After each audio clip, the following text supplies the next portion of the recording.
अस्सलाम वालेकुम, welcome back to my YouTube channel. कैसे हैं आप सब लोग? उम्मीद करती हूँ आप सब लोग खैरियत से होंगे। आज आपके लेके मैं दही भल्लियों की रेसिपी सिर्फ 5 मिनट में ये तैयार हो जाते हैं। बहुत ही आसान और बहुत ही मज़े की रेसिपी, इसलिए आपने वीडियो को फुल वॉच करना है, बिल्कुल भी स्किप नहीं करना। आइए जी चलते हैं, इसके लिए मैं किन किन चीज़ों की ज़रूरत है।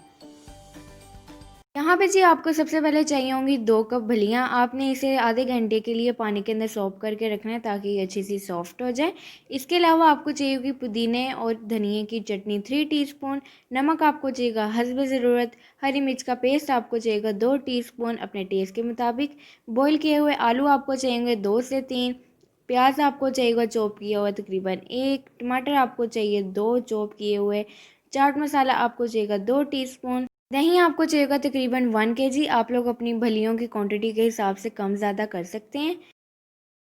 नेक्स्ट स्टेप में जी आपने एक बाउल लेना है, इसके अंदर सबसे पहले भलियाँ आपने बिल्कुल ड्राई करके पानी से ऐड करनी है, फिर टमाटर ऐड करें, प्याज ऐड करें, नमक ऐड करें, चाट मसाला ऐड करें और इसके बाद आपने हाफ़ पुदीने की चटनी ऐड करनी है, हाफ़ हम बाद में करेंगे। अब जी आपने इन सब चीज़ों को अच्छी तरह मिक्स कर लेना है। काइंडली अगर आप लोग मेरे चैनल पर नए हैं तो मेरे चैनल को सब्सक्राइब भी कर दिया करें और मेरी वीडियो को लाइक करें और कमेंट करके भी अपना फीडबैक ज़रूर दीजिएगा। अब जी आपने इसे अच्छी तरह मिक्स करने के बाद दही शामिल करना है।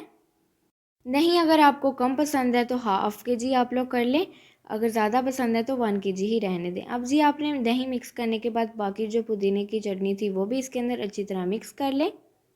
बहुत ही मज़े की और बहुत ही आसान सी रेसिपी है। अब जी आपने इसे मिक्स करने के बाद हाफ़ टेबल स्पून इसके अंदर मैं ग्रीन चिली का ऐड करूँगी और उबले हुए आलू शामिल करें। अगर आप लोगों को ग्रीन चिली यहाँ पे तीखा ज़्यादा पसंद है तो आप लोग 2 टीस्पून ही इसके अंदर शामिल करें। अब जी आपने इसे अच्छी तरह मिक्स कर लेना है और अब आपको इसकी दिखाती हूँ मैं फ़ाइनल लुक। ये देखें जी, ये हमारे दही भल्लियों की फ़ाइनल लुक बहुत ही आसान और बहुत ही झटपट सी आज आप लोगों से रेसिपी शेयर की थी। अगर आप लोग मेरे चैनल पर नए हैं तो मेरे चैनल को सब्सक्राइब कीजिए, मेरी वीडियो को लाइक करें, शेयर करें अपने दोस्तों के साथ, अपनी फैमिली के साथ और कमेंट करके भी ज़रूर बताइए कि आप लोगों को रेसिपी कैसी लगी। मुझे दीजिए इजाज़त और मुझे रखिए दुआ में याद। अल्लाह हाफिज़।